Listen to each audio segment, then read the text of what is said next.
open session report. A closed session meeting was held. One item was on the agenda.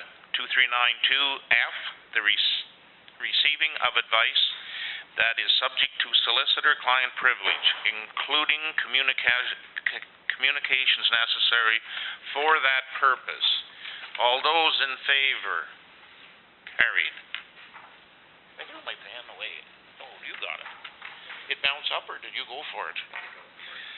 Okay.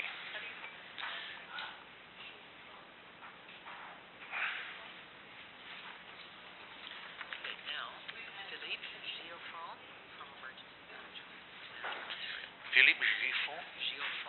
Giffon. All right. We're going to go to number 7A, Philippe Giffon. Emergency Management Ontario update. You probably remember the name Jeffrey so. Those of you laughed at the joke, now I know how old you are. Thank you very much for inviting me here tonight, and it's something that Eric has been trying to organize for a year, almost to the day. This presentation I had done last year, and I just changed the date. What we're going to talk about is the Emergency Management Program under the Emergency Management and Civil Protection Act of the Province of Ontario, especially what's going on right now in Alberta with Fort McMurray. It's very important for communities to be ready for any kind of event that can occur, whether it's a disaster of that nature or something maybe smaller that will require. Ultimately, Your Worship, you're in charge at the end of the day, and that doesn't change. Whether you are prepared for it makes you a better person, and we hope that you will do that. So I do believe you may have some notes, but I do have a short presentation we'll go through. So I've talked about the Emergency Management Civil Protection Act. This is the act in Ontario that mandates emergency management program. It's not just plans, it's a lot more than that, and it does apply to municipality and ministries, and I'll come to that in a minute.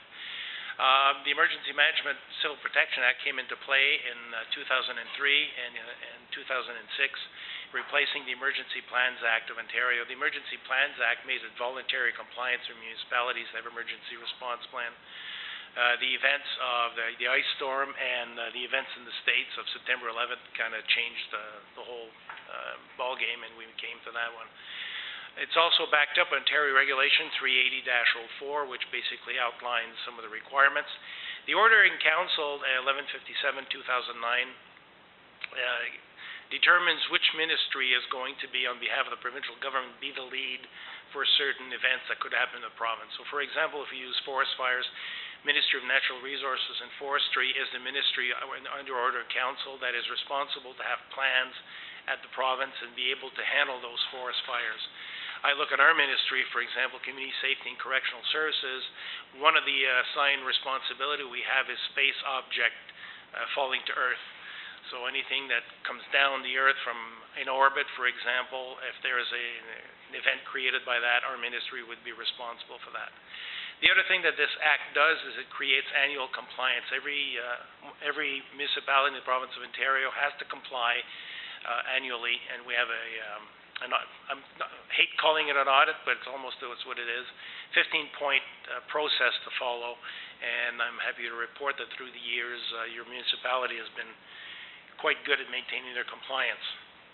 So the Emergency Management Program starts with the appointment of the Community Emergency Management Coordinator, the CMC.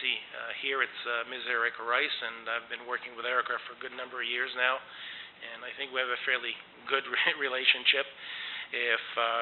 She usually puts me back in my place when I abuse the power, but it's okay.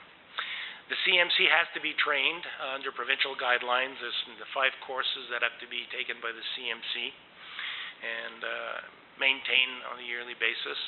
And I'm happy to say that Erica has been well trained and has helped me with deliver training in the County of Renfrew, also by offering facilities in your township. There's also has to be an Emergency Management Program Committee. This is typically where we see people, heads of department, possibly a council member or the head of council that will sit and they basically work with the CMC to put the program in place. There's also bylaw, there's a bylaw required to endorse the program in your municipality. And then the first step in the program really, after you've appointed the CMC, is a hazardification risk assessment. It is to take a snapshot of your community and look at the most possible hazards that could happen in your community and do a risk assessment on them. If they were to happen, what kind of impact would they have, so on and so forth. So for example, if as I was driving up here, was following a truck that was carrying a load of very nasty stuff by the orange placard on it, and it's explosive materials, and it goes right through Cobden. So things like that is what the committee would be looking at. Other things that could happen outside of your community that could impact. If there was a major forest fire in Renfrew County, and for example, the smoke came over to your community, how could you respond to something of that nature? Following that, you'll have an emergency response plan, and that's very quickly to explain to the residents of your township who's in charge, who does what are the responsibilities of the head of council, the responsibility, for example, of your fire chief, responsibilities of other members of your municipal emergency management control group. Also, a bylaw is required for the adoption of your emergency response plan. That ensures that council is aware of the plan and that you will see it on a regular, you should see it at least once a year if there's any kind of changes. Municipal Emergency Operations Center, or the MEOC, is where during an event your emergency control group will meet to manage the emergency or the event. Critical infrastructures and other requirements. So what are systems in your township that are critical for the township to operate? For example, this building would be considered critical infrastructure because it is the seat of government in the township. I look at your municipal garage, for example, would be something else. Or it could be a system that's outside of your township. For example, a hospital where most of the residents here would go to. So I would imagine the closest one would probably be in Pembroke, for example. So to you, that would be a critical infrastructure. Then your CMC and the member committees can talk to the hospital and make sure that how they can accommodate, what kind of emergency plans do they have, and there's an exchange of information that goes on. We also have a requirement for annual training of this Municipal Emergency Control Group and an annual exercise to test the plan. So we train the people on different functions, we train them on different requirements, and then an actual exercise, which is considered a, sorry about that. Nice to see it happens here too. The exercise will test some part of the plan based on a hazard. For example, this year, because of the interest in forest fires, it could very well be that the exercise is based on a forest fire in the township or in the county, how that would affect. The Act also requires the designation of a member of your community as the emergency information officer. You probably have a public information officer, somebody who does that already. The EIO is to receive additional training in crisis communications. There's also a public education process that comes into play where you inform your residents of some of the things that they're responsible for. In the Canadian regime of emergency management, we start with the family. We start with you as individuals and your family. Make sure that you have in your homes enough water for at least 3 to 5 days, food, and in rural environments that's usually not a problem. If I go downtown Ottawa where people shop every day for their food, we could run into some issues. Also in rural environment, especially people with wells, if those run dry or become contaminated, that could be part of what needs to be done. Public education will also then inform the residents of the township on the hazards that have been identified and the risk associated with them. So Highway 17 would be, for example, one of the risks I would look into this community, what goes on at this point. And the last thing that we look at is that the committee does an annual review of the program, reviews the critical infrastructure, and make sure everything is brought up to date. Typically that occurs after the exercise when the after-action report is drawn for the exercise and next steps come into play. So very quickly, in Ontario, everything starts with an incident at some level. Whether it's a car accident, whether it's a tornado, your local first responders come into play. So here we've identified fire paramedics, and police. We've also identified Roads Department, Public Works, because very often they are called in to support the other three, and their job is extremely important. If there is a major event at the site, there will be an incident command post, and one of these will take charge and lead from there. At that point, your emergency response plan would identify criteria to elevate the level of response, and it could very well be that your community emergency operations center would be called into play with the people that are appropriate for it. If an emergency becomes so big that it overwhelms your community, its resources, you can declare a local state of emergency, and you advise the Provincial Emergency Operations Center in Toronto. At that time, a couple of things are going to happen. First of all, we have an on-call duty officer that would call in, talk to your CMC, see what the event is going on, what kind of support you need, and possibly deploy a field officer as myself to your community. At the same time, whatever ministries are required, they're activated, so the ministry EOCs would be called into play, whether they're at the PEOC or in their own ministries. And depending on the nature of the event, the Government of Canada would be called in to let them know that there is an event going on that could require federal assistance. And of course, the Premier of Ontario is advised of what's going on. So as I said earlier, what happens during an emergency? Who's in charge? Typically, it's the head of council or designate. We understand that head of councils will be outside of their jurisdiction from time to time. They may be going on holidays. They may be going to conferences. It's important for in your plan that you've identified who's going to be replacing the head of council, be it a deputy mayor or a council member. It's very important that is clear in your plan how that is going to work. To declare or not declare, the head of council or designate is the person who will declare the state of emergency. At that point, as you said, there's a process that's outlined in your emergency response plan. The province is notified, and as we saw earlier, a lot of things happen. The role of the Municipal Emergency Control Group is to manage the emergency, support whoever is in charge at the site, and also make sure that the community keeps going on. Although you may have a problem here in Cobden, the rest of the community, life does go on, and that's what you'd be looking at, the major roles. And very often, I am deployed to communities within my own sector, the capital sector, which includes Renfrew County. And very often, when I'm also called in, very often I would meet with different agencies, and sometimes even the county council has a rep sitting there. My role in quiet time is what we're seeing here tonight. I work with to inform and educate municipal councils. I work with the CMCs and their programs committee to make sure that the programs are in place. They meet the legislative requirements under the Act and the regulation, and see how we can better things by cooperation with other municipalities, other level of governments, and other agencies that we may deal with. That's usually about a full day's course. I just gave you in about 10 minutes. Are there any questions? Crystal clear? Okay, I want to ask you about this Fort McMurray. Would you say that was handled well? Forest fire of that magnitude is never easy to handle. My father's a forestry engineer, so I am well versed because I've met the beast in my younger days when I had more hair and less waste.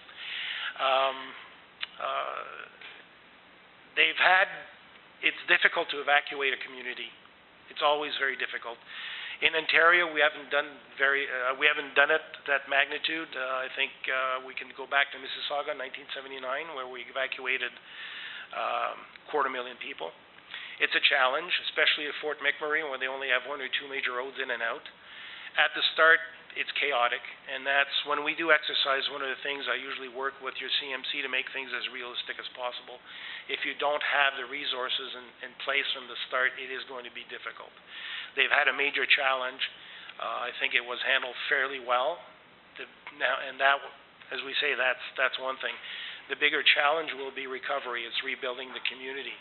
Slave Lake, who went through a similar event 5 years ago, is still rebuilding. They have lost a good chunk of their population and employers, and they're bringing people back. The challenge in Fort McMurray will be to bring those people back, help them rebuild their lives, and they're definitely, with experience we've seen across the world, where events like this, employers are gone forever, people have lost, and even local businesses. Typically, 2 out of 5 will not survive an event of that magnitude. Anything else? I'm sorry. What I was thinking is, have we learned something from that experience out at Fort McMurray to put into place with our evacuations? We've learned from many events over the year. Right now, in the province of Ontario, some of the people in our headquarters in Toronto are watching, especially when it comes down to evacuating mass people. I would say 5 years ago, we were facing evacuating Timmins due to a major forest fire event we had, and we were looking at evacuating 15,000 people. For those of you who've been in Timmins, there's one road in, one road out, so to speak. Same situation. The challenge is once we take the people out, where do we put them? Because you need to bring them in an environment that has the capability to feed them, house them, clothe them for quite a while. We know that by experience that anywhere from 15 to 25% of the community will not have the resources to go into hotels or go into their families and friends. Or if they do go to family and friends, within a week, said family and friends are going to start to kick them out because they can't stand them anymore. It is funny to say it, but sadly, there's a lot of stress involved on everybody. Personally, I was with the Canadian Red Cross disaster management for a good number of years, where I dealt with a face-to-face with evacuees in many of these. And after a week of not knowing what's going to happen, the stress level goes out, and not too many people are equipped to handle it. So if you even have families that are really being stressed by this, it's not easy. So it's a major challenge. There's always lessons to be noted. There's always planning to be done. And that's why we have a program like we have in the province of Ontario right now.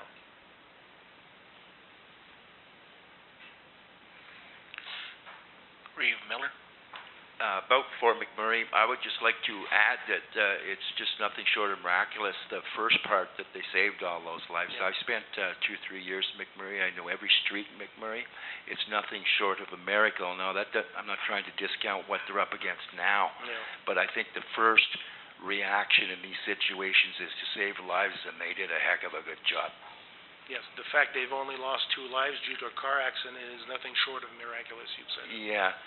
Because that geography, I don't know if any of you have been there, but that's a tough environment to save people. Boy, these places are all up on hills, and they all come down to the downtown, and there's only one road south and one road north. Mm-hmm. They made the right decisions to move quick, I think, is what they learned there or gained there.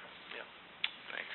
One of the things we discussed with the CMCs and in the county of Renfrew, Laurentian Valley has taken the initiative to bring everybody, all the CMCs in Renfrew County together twice a year to review hazards, and one of the things they'll be doing is reviewing the lessons noted from Fort McMurray. So, and I'm sure I'll be sitting with them and we'll be discussing them. But there's always something to be learned somewhere. Definitely, we never stop learning. I think my comment is Erica is doing a great job with this. We've had a few exercises. We did have one with the armed forces, and that was very rewarding because their resources are unlimited, really. And now they don't have a huge, plethora of water bombers, but they have a lot of resources, manpower, and so forth. And we, unlike Fort McMurray, aren't surrounded tight with evergreen trees. You know, they're not tall. It doesn't take long to put a fire up to the top of them. Yeah. And anyway, we do have the possibilities of our own issues, as you mentioned, like dangerous chemicals going up Highway 17. We used to also have 2 railroads running through our municipality, but that was solved. Good or bad. And anyway, we all practice and get ready for an emergency and pray to God it never happens. Any more comments? And I thank you, Philippe. My pleasure, sir. Anytime. Okay, we're going to go. And Ross, if you wanna just pick a mic and carry on.